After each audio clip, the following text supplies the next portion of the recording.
Hey, recruiting enthusiasts, I'm Priyanka, and welcome to Tech Recruiting Unfiltered podcast, a podcast for gaining all the insider knowledge about the top recruiters in the tech industry. On this week's episode, we are excited to have Abhishek Bhardwaj with us, who's a talent acquisition leader at IBM, an industry veteran with 2 decades of expertise in recruiting top talent and driving strategic initiatives that have inspired and led to significant improvements and key changes in the talent acquisition processes. Welcome to the podcast, Abhishek. Thanks for joining us. Thank you so much, Priyanka. Thank you, VCP, for having me here today, and very excited to share my experiences about technology in hiring. And like Priyanka introduced me to our listeners, my name is Abhishek Bhardwaj. I've been working with IBM Consulting as a TA leader for close to a year and a half now, but an overall experience of 18 years or so. Yeah, I'm thrilled to have you here as well. And I'm really eager to, learn more about your experiences and perspectives on various aspects of the technical hiring. So I'm curious to know how you got started in this industry, and can you tell us a bit about your role at IBM as well? And what do you love about what you do? Interesting. I think it's been a roller coaster journey. My journey started very differently in a very non-conventional field altogether, but an overall experience of 18 years now into the recruiting space, and I've managed multiple global roles in talent acquisition now. I'm very enthusiastic of the new trends and technologies, the new tools which are coming up in the market, and how we can leverage those tools to bring efficiency into upstream, downstream, all kind of value chains there. That's been my journey overall. But then I started as a photographer, as a freelance photographer. If you won't mind, I can share that. Definitely, Long yeah. back in school, it was my school days, and one day we all brothers were getting ready for the school. A photographer, one of my dad's friend from Bangalore, he visited us. He took one of our photograph, and that photograph was very nice, very nice. Kind of it got stuck to me. From there, I picked up the passion for photography. I did some small jobs during the summer vacations in my school days itself and bought a camera. And from there, the journey started. I tried my hand. That made me a lot of adventurous. I was a little reckless as well, outgoing, and with maybe a camera in my hand, I was infected with looking beyond the obvious. For a photographer, it is very how it happens that you look for something very different that makes sense to you. At the same time, capture moments. I've been a street photographer for a very long time. I like meeting people, talking to them, traveling a lot, and that made me travel a lot, apparently, which actually stayed with me for a very long time. And I think that stint of mine was life changing for me, because those few things about travel, meeting people, helped me when I started with IBM. I started my journey with IBM into the BPO space like any other simple graduate. That was how the journey started. But then I moved to recruitment for a reason that I thought that it'll let me meet a lot of people and I would have to travel. So my first stint was with campus. And like you mentioned, in terms of technology, there was very less of technology. Things were very mundane and very manual at that point of time. So that was my journey. Yeah, I think you've had quite an interesting journey as well, switching from photography to TA as well. And I think your photography experience, you've done quite a bit, like you've done commercial, street, fashion, event, and still life and all of that. So, but which is your favorite kind of photography? I still feel street photography is something that is very core or very close to my heart.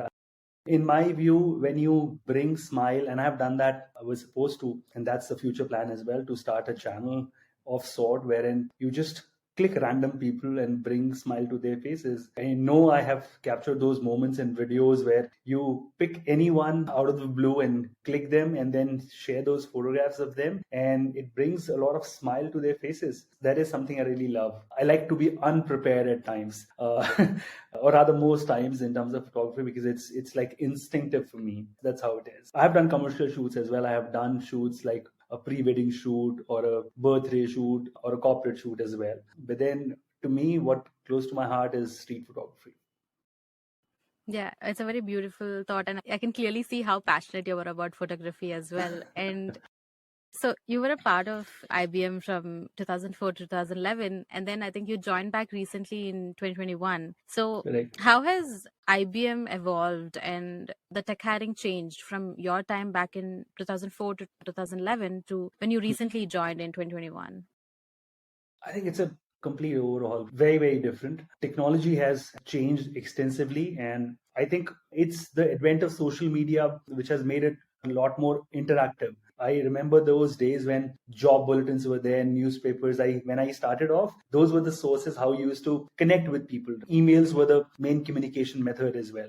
At that point of time, I remember the ATS, for example, any of the ATS, right? Those were used to find passive candidates, database, resumes, and the online job boards. Those were prevalent. Most of those are still there. The channels are still there. But then I remember when I joined in 2004, 2005, IBM, there was a change in IBM as well. IBM Daksh, there was a Daksh entity which was taken over by IBM. That brought a lot of changes. IBM was very, very strong with processes as such, but there were no tools that we were using as such, right, to assess people. It was very, very different. As compared to that, now I think things have changed drastically. The social sites are filled with millions of users and social websites like Facebook, WhatsApp, LinkedIn, Twitter, all of them. There's a sea change in terms of how you can connect with people. And that actually, to reach out to such a large population and the business demand to run on speed and scale at the same time, I think that's where the need for technology comes. You need skill-based assessments, which are there for digital tools. In most cases, whether I have hired now or we hire through campus as well, when you hire volume hiring or whether it's niche hiring, you need a tool to remove the bias as well, right? There was a lot of human touch in terms of technology, non-technology when it was. So I think that has helped. That has changed altogether. And I believe COVID also changed a lot of things. I think a lot of technologies leapfrogged themselves because of COVID. When we saw the need of virtual hiring, we moved completely virtual in 2019-20. From where we were all coming to office. And I think now the change is we are all into hybrid and we have to live with the new normal today. So I think there is a sea change there. Yeah, awesome. And like you said, you have an avid interest in, new hiring technologies and digital solutions as well. So, I'm Correct. curious to know like the role of tech in your current hiring process, as well as how has technology helped you in increasing your productivity as well as your teams? Be it at the sourcing level or the screening level or to engage with people and then onboarding people. I think now technology is touching us everywhere. There are a few things that we did. We did JD standardization. We realized that when you go to this new millennials or the generation Z to say, they're very smart, right? They know what they need. They are ahead of the employers today. They know that what are their options. So I think as an employer, as an organization, it is very important that we fine tune ourselves to their need. So we have used a lot of tools when it comes to JD standardization, when it comes to screening, whether it's pre-screening or post-screening, a lot of chatbots that we use. So this was in Genpact. I remember that we used to do chatbots, and we are working on them in IBM now to pre-screen people at scale. At the same time, tools like HackerRank we use for technology hiring, and we use them because it's very customizable. So we use that as well. Those are the tools that we use today. Right, right. And you have expertise across the recruiting life cycle, from planning and forecasting to sourcing and selection and to the hiring and onboarding as well. So I want to know from you, what are some of the common mistakes you have seen many TA leaders making in this whole process? I think one very, very important thing that I see is not giving due importance to people. When I look at things, I look at things in three different ways. One is your people, process, and performance. And then you knit that story with how you want to create projects around it. And the key goal is from business outcomes is speed, scale, and quality of hire. I think keeping those in mind when you look at how you can improve things.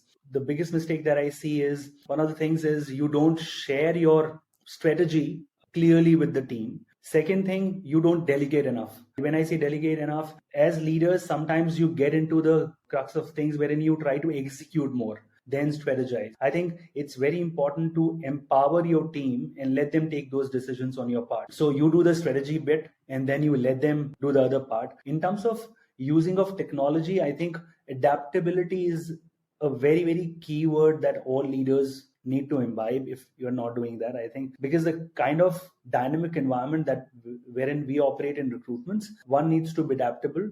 to change with the course of time. It's very, very critical. So and you keep on challenging the status quo, that's very critical to me. If you don't do that, there is little improvement that you can make, and which also means that you will only do a catch-up job then to your competitors. Everyone is moving, right? So I think adaptability is very, very critical. If they don't do that, accepting change, and then proactively working on change as well. You don't let things and be reactive to what happens to you. It is very important to be proactive and make those changes and see where are the gaps and how you can change those. Yeah, I think you've shared some really key pointers. Those are really great. And you have, Abhishek, you've led many talent initiatives as well for leading global organizations. So can you tell us a bit more about these initiatives and how did you go about executing them and what results did you achieve? Okay, so like I mentioned, I try to keep things very, very simple for me, right? Around people, process, and performance, I knit the entire strategy story. But few things that I did were shortening the application process, because you see, to bring efficiency, it is very important, not just from the business side, but from the candidate side as well. So if you want to give a very good candidate experience, it is very important that you try to make things crisper, efficient, at the same time, very, very robust candidate experience. So I remember, to shorten the application process and to get high quality candidates, we introduced a 24/7 chatbot back in Genpact. That was in Philippines. That was my stint in Philippines. And knowing the market in Philippines, it is integrated with Facebook. So to say, Facebook Messenger is the highest, I would say, the usability of Messenger is the highest in Philippines across the globe. It is they are the major users. So what we thought, that if we can utilize that to connect with people, because instead of WhatsApp or any other medium, whether it's email, whether it's phone, they are all the time available on Messenger, Facebook Messenger. We looked for a solution. We went to a couple of vendor partners and we saw their products, and then we zeroed on one of the partner, which was StockPush. And it was a blessing in disguise, I would say. I think at that point of time, COVID happened right at that point of time. And still we, in Genpact Philippines, we are getting a lot of demand. And that helped a lot virtually to assess people 24/7 through this chatbot. Once we have pre-screened people, we had less number of people in the team, and they could then shortlist them for the next level. I think that was one of the things that we tried to do to shorten the application process. At the same time, we did your 100% virtual hiring model to screen through video interviewing. These were because most of the demand there was voice-based demand. So we wanted a tool which can help to assess people on voice, right? And which is AI driven. We did a UAT for a couple of products, and then eventually we zeroed on one of the products there. We also customize our online analytical and behavioral assessment tool to make sure that we don't assess people just on experience, but on quality. And I think this is also one of the things that people miss on in today's world. They try to hire people on experience. The time has changed. You need to assess people and hire people on their cognitive or behavioral skills, because when you hire them for those skills, you are hiring them for a long run. So people take the short route, which is not recommended. I think the best way, you need to look forward that how this person can move into the organization, not in the role that you're hiring, and you're not hiring the person only for the current skills or current role, but for the future role in the organization as well. So those were the few things that we did. Apart from that, to create a huge talent pipeline, I think it's very important that your ATS and CRM talk to each other, right? In most organizations that you will see, they don't talk to each other. Either the CRM is different and then the ATS is different, and the way they don't talk to each other, it doesn't give the right candidate experience as well. I go on that tool and people don't know what is the use of CRM per se. So what we did, we use the CRM to create a great database of candidates across channels. Anyone who's applying to us, the candidature is captured on the CRM, right? And from there, it talks to the ATS, and then it becomes a very, very good recruiting landscape that we look for. That really helped for us to create a pool of candidates. And on top of that, we did a skill mapping for those folks, keeping the external pool and the internal pool in mind. So we did a benchmarking exercise of the internal pool on their skill base and matched it with those external candidates. So what we did, we asked these external candidates to choose a particular skill where they fit the best. This way, for the pool, even if they are interested or not interested, we came to know that what skill they are possessing right now.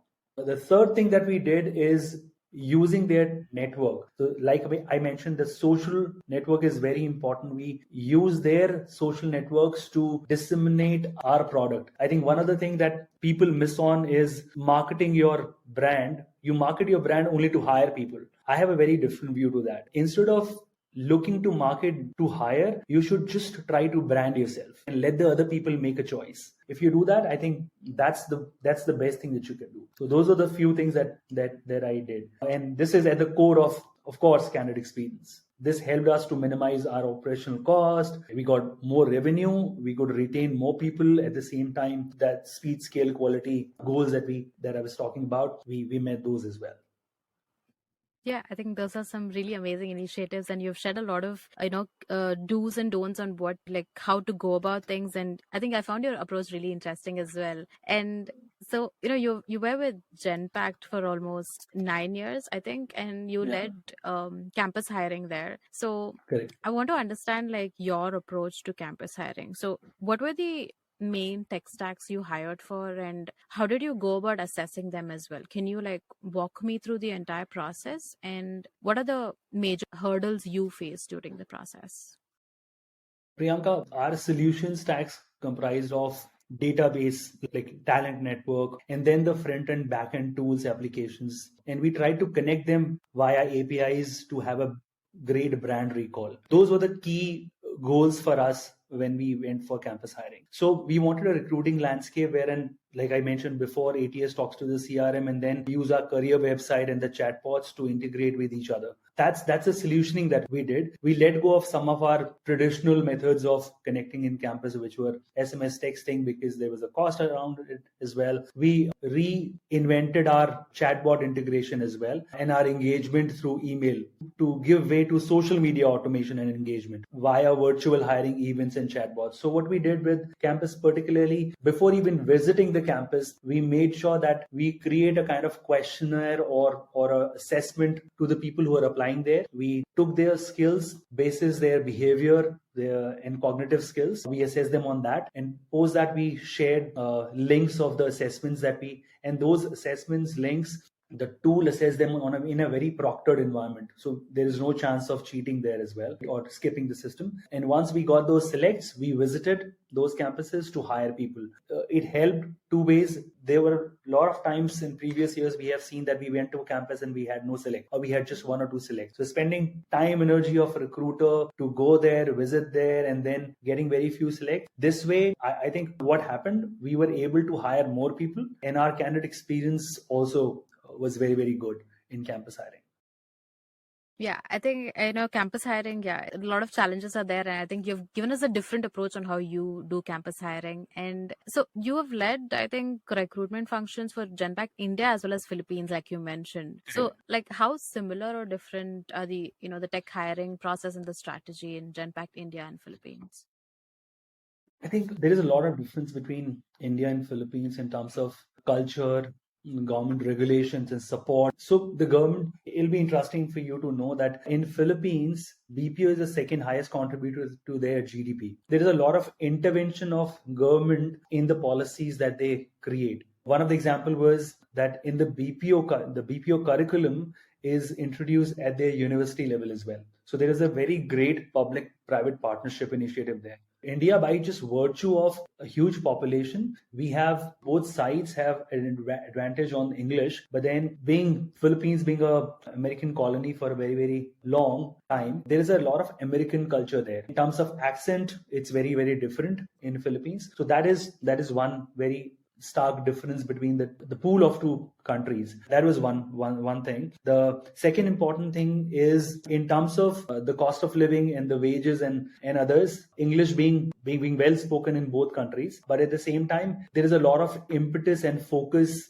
in Philippines on BPO hiring. To your question that how technology is used in both places, I think since there is a lot of government intervention and help, they try a lot of tools in technology. They let go of a lot of tools, and maybe I'm not talking about the entire country as such, but then my experience with Genpact India and Philippines. The initiatives, whether it's on tools, we introduced them in Philippines before India. it becomes easier for us to implement those as well. Because the clients are mostly the same in both locations or were same in both locations, there was not much difference in terms of how we used to hire people. But at the same time, except the one that I mentioned, that our social recruiting percentage was very, very high in Philippines as compared to India. We were hiring around 25% people from social recruiting in Philippines as compared to India with around, I think, 5% or so. So that was a marked difference. But using tools like I mentioned, the chatbot and those screening tools wherein we assess people on voice, those were very, very prevalent. And I think initially we used in Philippines and then in India. That was the difference that I see. And it is probably because of the government regulations. It's easier to try new tools and then use them as well. Right. And you've been there for like 9 years in Genpact. So how did your learning from Genpact help you in technical hiring in IBM? I think I was fortunate that I worked in Genpact in different roles at a time when things were very difficult. So COVID happened, and before that as well, my role kept on changing into different. I was the sourcing leader in India initially, and then I moved to different sites as well. I managed Hyderabad for a while, some key accounts and initiatives there, and then I moved to Philippines. So I would say when you look at different perspectives, I had to hire a lot of volume hiring initially in India, and that's where use of technologies was very, very critical for me to implement and use and try. We made a lot of change to the initiatives, to how we used to hire people. Like I mentioned, adaptability, I think that came to the fore. We challenged a lot of status quo, how the processes were in terms of how we engage with candidates, how we even internally work with our employees as well. So there was a lot of focus on employee centricity as well, to see that what are their skills, how they want to do things, what are the best things. We did a project particularly on employee or employee satisfaction as well. We try to understand that what are their career goals. And one of the things that I mentioned, we did an initiative on talent match, which means the internal population, we try to check their skills, what are their key skills, and then try to map them with the available opportunities. This was another way of increasing our dependence on proactively increasing our dependence on internal pool as well. So whenever there were new transitions, what we did initially, only 5 to 10% of those used to be filled internally through internal seeding. But by doing this exercise of internal mapping, you were able to increase that to 20-25% through internal seeding. It helps a client as well. A new client comes and the client knows that the person already knows the organization. They are people who have been experienced. It gives them a lot of confidence when they start a new business with you. So that was the difference that I see. Right. Yeah. And you've successfully led large cross-functional initiatives as well as transformation efforts to create more effective deliver, services, including diversity and inclusion. So can you tell us a bit about the initiative you took around diversity and inclusion, and how did you go about executing them as well?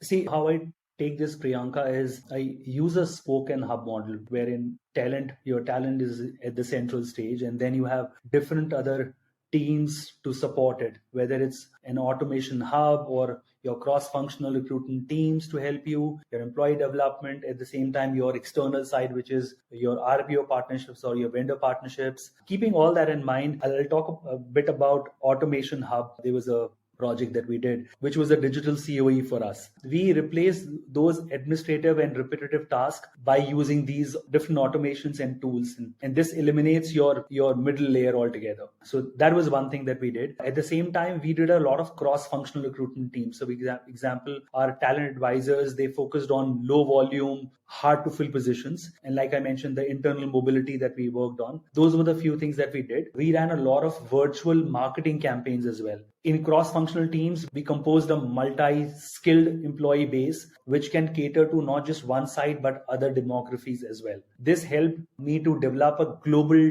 talent base as well. So for example, the people who were working in Philippines, they could help EMEA hiring as well, or any other hiring or sourcing efforts as well, just to understand. So those are the few key things that we did. And like I mentioned about employee development as well, we formed partnerships with external providers as well to make sure we develop our internal apprentice program as well. So there was in conjunction with the government back in Genpact India, we did an apprentice program through them, and we hired a lot of freshers through apprentice. It helped us in the CSR activities as well. So those are the few key initiatives that I took as a leader. Awesome. And you've greatly put it, and I really like the initiatives as well. And so before we wrap up our conversation, Abhishek, I wanted to ask, so your experience in the industry goes back to nearly 2 decades. So can you tell us a bit about how the industry has changed over time, from back then when you started out in Fast Track to today, and any tips or advice you'd like to share with the budding recruiters out there? See, there are a lot of learnings, I would say. Now, there's a lot more competition for the top talent. These employing new candidates from all around the world, that's the norm, right? So that demography thing has already gone out. Then you want to use new technology in recruiting. Your smartphones are more dominant in recruiting process, which means you need to be mobile savvy with your tools that you will use. That's very important. And your movement towards AI and robotics is evolutionary. I read somewhere that someone wrote that the technology may be ready, but we are not, and at least not yet, which means there is a lot of technology which is there, but we are not prepared to use it as well. My biggest lesson that I have learned over the past 10, 20 years, that you still need to be adaptable. A closed mind will impact your actions and enable others to surpass you. So it's very important to stay agile, fluid, and don't be afraid to try something new. And that's what I try to imbibe in all my managers as well, that, hey, take risk. Even if you fail sometimes, it's absolutely fine. Whether that's experimenting with a different assessment tool to screen candidates or testing an alternative way of communicating, engaging, it's worth a try. So I've taken this approach, and it has worked for me so far. Yeah, that's really great. And, you've shared some really great tips as well. I really like them when you're saying, take risks, and you have to adapt with the technology because it's evolving at a really fast pace. And Correct. That brings us to the end of our conversation. I had a wonderful time speaking with you, Abhishek, and I love the insights and the tips you've shared with us today. So thanks again for joining Tech Recruiting Unfiltered podcast. Absolutely. It's a pleasure here. Thank you for having me here. Thanks, Priyanka. And I think it's a non-ending journey. It's for all of us to look forward and look for new tools and opportunities, how we can bring more efficiencies into the system. But it was a great session. I enjoyed it as well, and looking forward. Thank you.